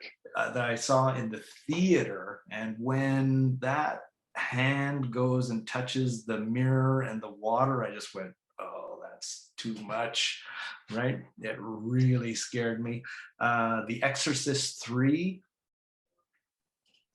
That movie, Probably one of the best jump scares of all time easily. is in that movie. I mean, not to mention it's a very unnerving. If The Exorcist is an exercise in visual horror and vulgarity, Exorcist 3 is the equivalent, but on the opposite side of the spectrum. It is So restrained. so restrained, but equally as harrowing, and it's all done through character. And I mean, it also makes you realize Brad Dourif is just a treasure. Like, I mean, Oh, he's the and then just but Prince, I want to go back to Prince of Darkness for a second, because I, like many horror fans, grew up on, John Carpenter films as kind of being my like foundation of, and for a long time loved some more than others. I mean, it's very easy to pick. I mean, Halloween was the first horror movie I remember seeing, so it has still a very lasting impression on me. But over time, there's some movies I've realized that I didn't enjoy much when I was younger. Prince of Darkness is one of them. When I was younger, I didn't get it. It wasn't all the things that I loved about Carpenter, because at the time, what I wanted was something iconic, something memorable, something I couldn't get anywhere else, but just visually. And mhm. I didn't realize that at that time, because it is so held back in regards to the horror is more unsettling the older you get than you realize. Oh, But totally. I had this kind of, in my head for probably 20 years. Like I was like, it's okay. Lesser Carpenter in my head. About a year ago, I watched it. thinking, maybe things have changed. And I don't know if this happens to you, happens to me all the time, where movies I watched 10 years ago, I have totally different opinions of, for better. Some have improved, some have not. But it changed it. Something clicked about it. And I just realized, one, how out there this really is, like this concept, like what if we found a God chemical, a God compound, or the anti-God compound in this case. And then another aspect of it is, how do you actually how do you get everyone on the same page to realize an idea that wild, like everything from it, from the visual design to the actors they got playing the different, even the roles in there's no one in there that's like, there's no Laurie Strode, there's no Jack Burton, like there's no one that you're just like, that's a really cool character. These are all just like normal people, existing normally in John Carpenter's world. So I'm really glad you brought up Prince of Darkness, because it's Totally. it's so under. I mean, I'm sure I'm not alone in saying that, like, there's probably folks like me who watched it at a young age who just, it's not the movie for a younger person. You're just not like, it's the reason why I love Big Trouble in Little China to this day. It has a lot to do with, it's still the same movie. Like, I watched that and I still feel 7 years old again, watching all that stuff happen, because it feels like that's the kind of movie it is. It's John Carpenter's Goonies but Prince of Darkness is something that, when you think about it, especially the ending's so dark. It's so unforgivingly dark that I'm really glad yeah, for sure. I mean, that sort of stuff resonated in me for sure. And I think that's probably what sort of stilted me delving deeper into it. Like, don't get me wrong, I've seen Friday the 13th and those types of things, but like I said, I know those movies are effective, right? And they work, right? So I can't consume them very much. I had lots of Fangorias. Like, I tried to get myself used to it, but I mean, blood was just something that, I remember seeing the pictures in Fangoria of Deadly Spawn, and my stomach turning, right? The fact that it could be manufactured, something so, I've never seen the movie, right? The picture was enough, right? Or Life Space, Life Force, that alien vampire thing. I mean, now that brings up another fact, and you've just jogged my memory on another movie that scared the heck out of me, that probably stopped me from getting into it. But like I said, I mean, I had to do it very surfacely, like you said, about getting together to do a crazy idea, to create an atmosphere. I mean, I have to preface everything now, which is my ultimate joy nowadays is making movies, right? It's amazing how many movies, and who knows, maybe a lot of people won't like this, but I don't see very many movies now, right? I prefer making them. Making them has been the entire unexpected treat of going down this rabbit hole for so long, is that I never knew that my fan feeling of movies, right? Like, I love movies to death, or the art form, or the ways stories are told in it, but I would never expect that it would give me that the wanting to be on set and seeing the craft work happening in front of the camera and then capturing something. I mean, that is what I live for mostly, right? Is, like I said, that's probably what art school sort of, got me to nudge me over towards more collaborative group projects, right? I just love being on set with people of similar things, right? I mean, I've had so many laughs on, we laughed all the way through Bright Hill Road, right? It was there was no horror on the set, other than, just waking up and doing something in 9 days. Like, how scary is that? But I mean, there was laughs, there was lots of laughs, and yay, good job, and so much smiling and happiness at the end of it, right? I mean, that's what I live for. Anyway, I kind of digress for a moment, but another movie that you just reminded me about those types of things was and this also speaks to something else that I have a huge problem with. Something else that really scares me about horror movies is body horror. Body horror totally frightens me. Like, when I watched Annihilation and there's that thing against the wall there, I mean, that harkened back to what also reminded me of when I was younger, before I saw Evil Dead. or maybe it was just after, around that time. That whole timeline seemed like a week when I was like 12 to 20, right? That seems like a week now. So somewhere in there, I don't know how I saw it as well. I don't know if it was on TV or whether VHS suddenly appeared or something, but there was this movie called Extra, and that movie totally freaked me out. And I know they had like $6 to make that movie, but it was extremely effective. That's something else that just totally freaks me out, is that body horror aspect. Like when that woman was, or that guy, I can't remember exactly who, but whatever it was, this human being was turned into this egg silo, and just how the person was sucking on the neck. Like I've seen hundreds of Dracula movies that have, never scared me or done anything, but the way that they were on that person's neck in Extra, and then the whatever they did to fabricate those other things, I mean, that was a visceral experience. Yeah, I mean, that movie just takes you out of, I mean, there's some movies that have such a foreign sense of place that the horror is almost exacerbated by the fact that not only are you seeing something that is harrowing and horrific, you're also in a place you don't know, or you can't relate to. And like the world of Extra is like just a tinted version of like real life. Like it's like a Lifetime version, of like real life, in the sense that you have these absurdly awful characters, like who are doing like operating in this almost moralless world. You have a child who is like this beacon of seemingly innocence in this world of just complete like I don't know, it's almost like there's like a sense of filth on the camera, almost like there's something dirty about watching it. Great way of saying it. And it's a weird, and part of, I think, horror's most effectiveness is there's very few movies, I think, that are actually very scary narratively, because I think it's very hard to get scared narratively in a visual medium, because part of like reading a scary book, part of what makes it scary is your imagination actually makes what you're reading on the page that much scarier. Whereas in film, right, you have to find a way of balancing what you show, what you don't, but showing enough so that you can kickstart the imagination, but you can get the feeling that you want. And the Changeling was like that too. The Changeling, yeah, exactly. Or just a sense of dread that like is kind of persistent throughout. And I think Bright Hill Road did that amazingly. Is that there's something unsettling that you don't know about yet, and Extra is a world that feels like lawless.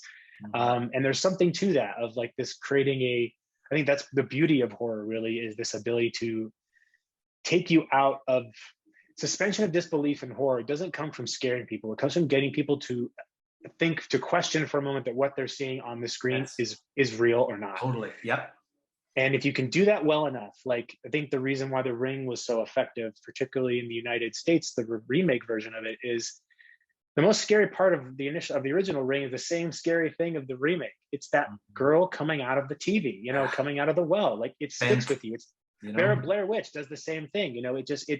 There's this art of showing just enough and putting you in this really weird place and time that feels just real enough to be, next door, but somehow far enough. And I think those are really good examples. Like Extra is one I don't think it talked about enough, quite honestly, just because it's something that it's hard to recommend to somebody, honestly. Like I don't know if I could recommend Extra, because you have to know your audience when you recommend that kind of movie. It's like for those that want a very linear story, this is not for you. For those that want something that isn't going to, it's going to give them, a very clear kind of good and evil, this isn't for you. Do you want, happy ending? This isn't for you.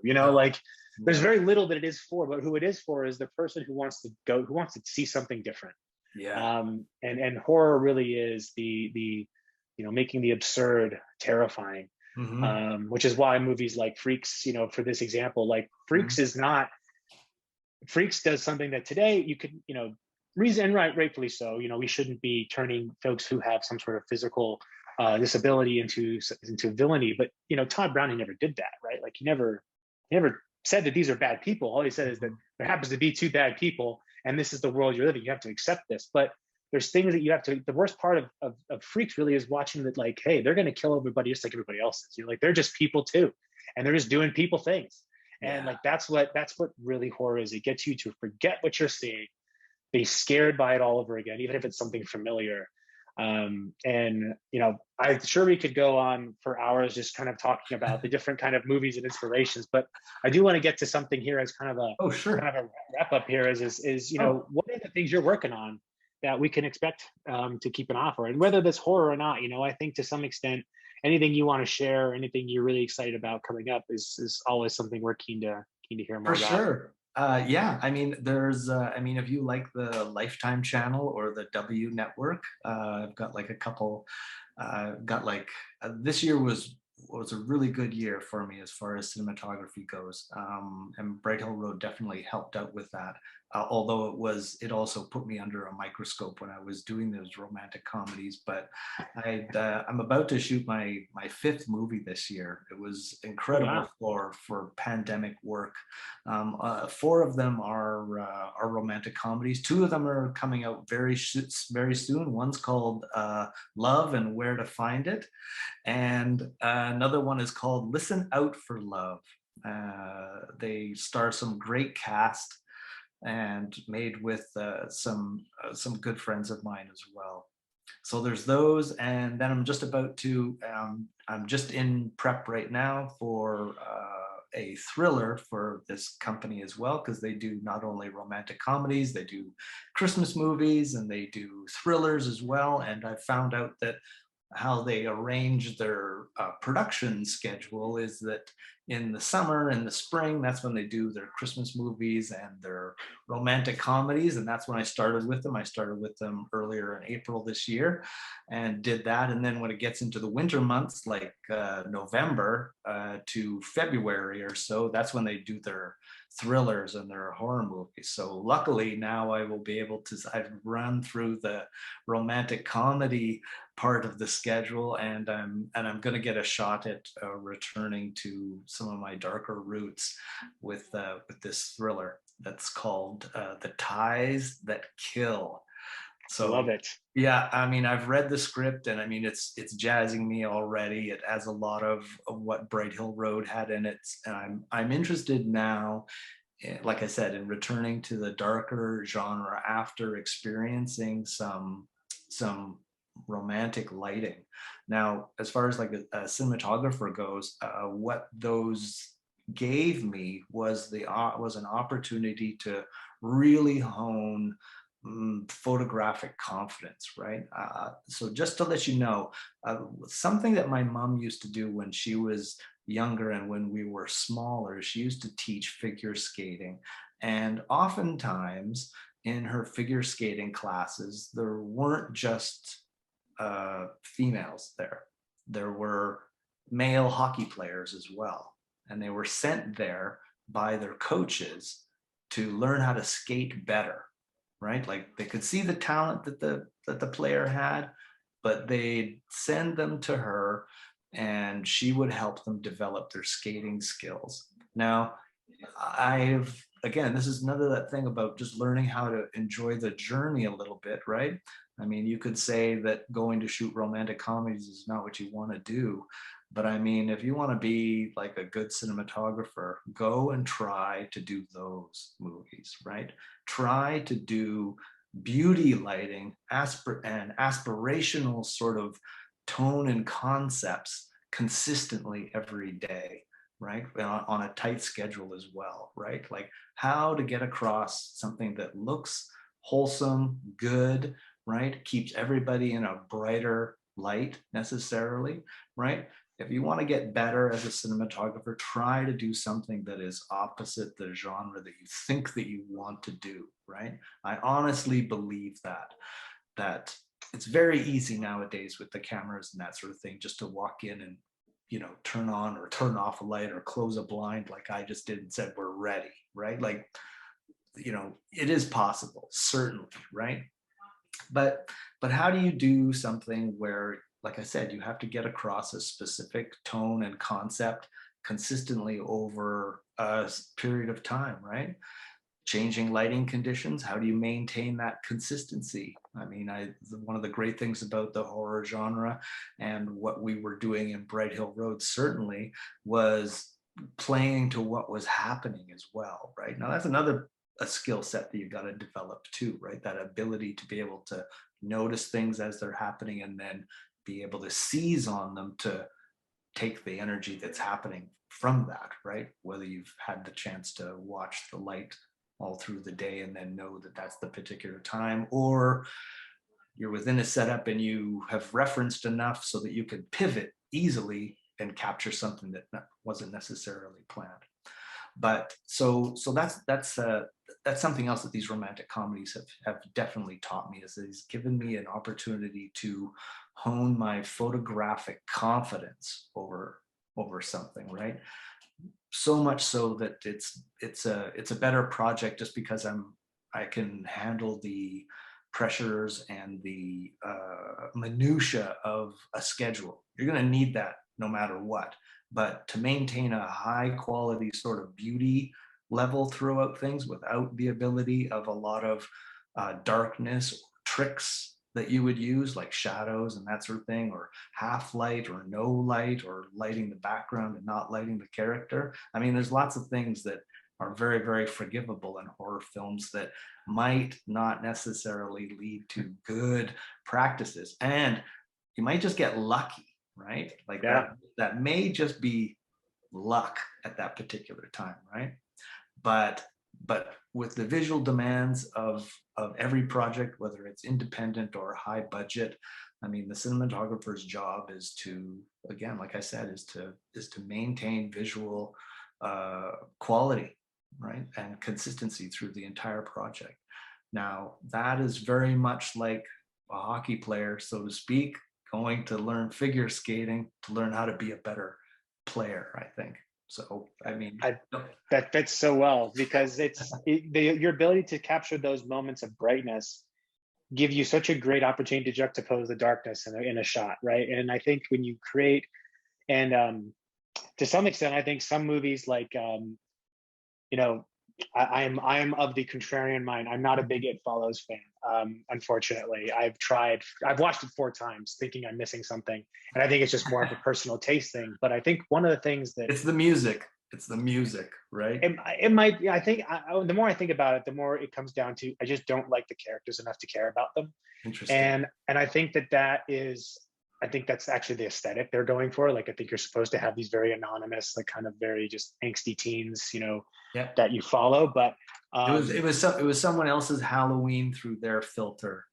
Yes, I really do think so. Like another way of reimagining it without the heaviness of the franchise on it. Just somebody doing their homage to the spirit of it, right? I mean.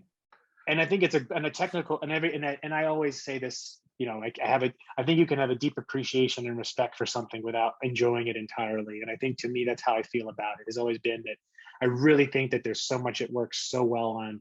As a narrative, it doesn't do much for me, and I think that's what takes me out of it. But I think what my point of sharing that largely is that, what, in my mind, I'm thinking to myself, what would have happened if there was a shot that showed you how bright this world could be, and it really put that against this really bleak, dark kind of, existence they're put there, that's on camera. There's nothing to compare that to. That's just accepted as reality in perpetuity for the length of the 90 minutes that this movie runs. But your ability to show those two together, Nightmare on Elm Street does this quite well. It switches between these very like happy kind of teen type moments to a very dark, very, very sinister aesthetic very quickly. Hellraiser too, very much like that. That was totally what I liked about it. And there's a beauty that comes with the violence of Hellraiser that I think is just, that's one of my top 5 movies. But I think that, what you're saying about this awareness and understanding of the art form, regardless of the genre, I think is so important of a point for everyone to hear, is that your favorite horror movies aren't made by someone who, lives and eats and breathes horror. Most likely, they probably are watching a lot of things, and they're taking in a lot of things. And that perspective, Guillermo del Toro is probably my favorite filmmaker of all time. And I think what makes him so, to me, makes him so important is that he hits all the things that, he has a deep appreciation for his characters. Like, when they love deeply. when, I mean, the ending of Pan's Labyrinth till to this day is probably one of the most perfect endings of all time, because it's bittersweet. It's real Mhm. life. It's real life encapsulated in a moment, which is, Totally. wow, this person just realized everything they have, but is it like, but at Yeah. what cost, right? And I think this understanding of the human angle, the understanding of romance, the understanding of how, what excites us about fantasy, how do you shoot fantasy in a way that allows us to believe the unbelievable. Mhm. All of that goes into this recipe of just, comes from experience. It comes from a deep appreciation for art in all of its forms, genre in all of its forms. And that's why I think, it's hard to see this as a younger horror fan. Particularly, I was very much like, this is, your diet is entirely like, it's like living off of candy. It's like you're only watching horror movies. But the older you get, the more you realize how much you can pull from horror, or how much you can get that can help your appreciation of horror by understanding just Mhm. the other aspects that are adjacent or around it. Yeah. Love stories like, what is it, The Hunger. You know, Mhm. it's a horror movie for all intents and purposes. It's also a love story. It's Yeah. also a very beautiful and abstract love That's story right. that deals with a lot of really heavy shit around Totally. age and around, love, and how love, is love timeless? Can it be Yeah. timeless? There's You can so learn much it makes something you. from it.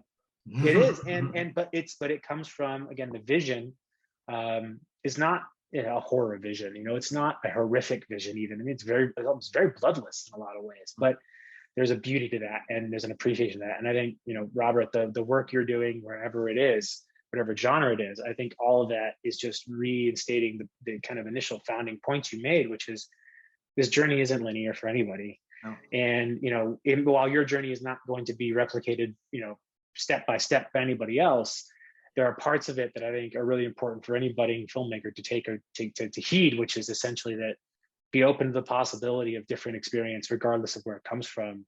Be open to the idea that you don't know it all, but you can know more by just going and doing.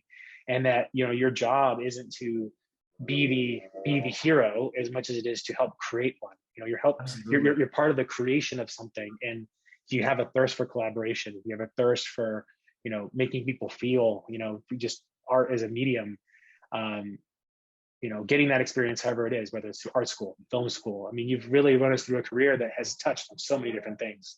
So I think there's a lot for folks to get inspired about, is that, getting started is it can be as easy as just finding a place to start, that will give you the chance. And then from there, taking the opportunity to have an open mind, which is Yeah. something we don't get a chance to do very often. Is just to just take it all in and say, what do I want to know more about? And I think Yeah. more people that could spend time learning about how a film's made. That's why I think I'm so appreciative for you spending your time with me today, is that the more I learn about the process, the more I'm able to help. I'm a curious person by nature, but the more I can learn about this, the deeper appreciation I have. And I don't remember who said this, but I attribute it always to, another podcast I listened to, or at least an old podcast used to be around called Shockwave. They had a gentleman Mhm. on there who said that no one ever wants to make a bad movie. No. So whenever you know, judge a film, whatever your opinion is of it, always remember that no one ever. There's a very very high likelihood that no one went into that production saying to themselves, "We're gonna fuck this thing up. We're gonna," like, we're like, they thought in this thing, we want to make a good movie. And so your collaborators, your ability to work with them, and work with them effectively, your experience in having to pull from these different, genres, or ways of doing things, all of that makes your ability to bring that vision better. And I Yeah. think that's something that anyone can appreciate, is that we are a horror site. We Yeah. watch a lot of horror movies, but that does not mean that that's the only thing that we operate by, or that the only thing can inspire us. And as you pointed out, horror is in everything nowadays. I mean, Yeah. the gruesome aspect of television. I remember when South Park did their, episode where they said shit on air for the first time, and now, like, it's. I mean, it almost feels like absurd that that was such a big deal. But I Well, can ramble as long as you let me. But absolutely, and I will too. But let me just say something else to that, and because I'm really bad at letting people get in the last word, because I always think of a way of saying something I already said, but better, one more time. But I just want to say something else about that, which is, as a cinematographer, it's rarely that you're going to be asked to work on the things that you may, in fact, really, really like. you know. So if I had devoted myself to horror specifically or something like that, then I may have been disappointed if I had only gotten these romantic comedies, and then I may have been misplaced. I may have done a disservice to it. But instead, like I said, I followed those things to learn more about the cinematography. I took the genre out of it.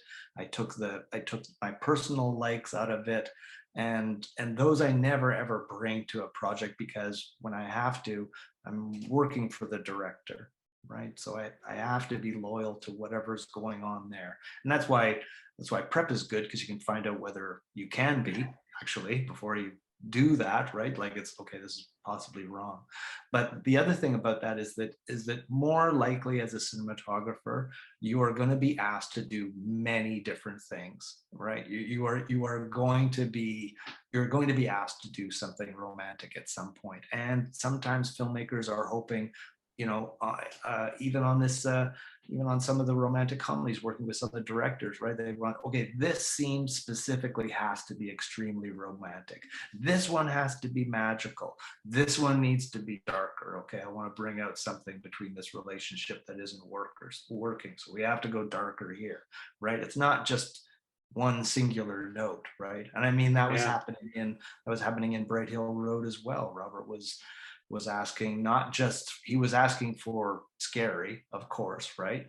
I mean, that was the word that was heard throughout the day, right? But also, it's at some points we had to have some tender moments there, even amongst the scary, right? We had to have a romantic thing there.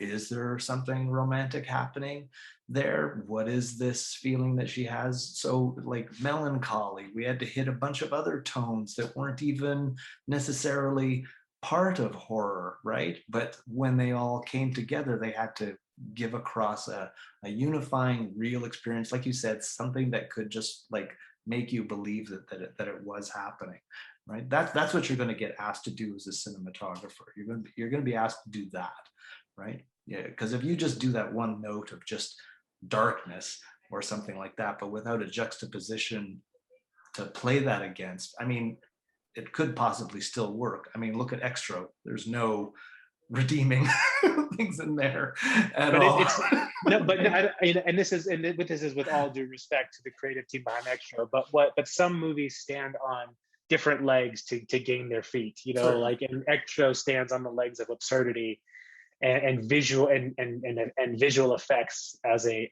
way of striking the audience.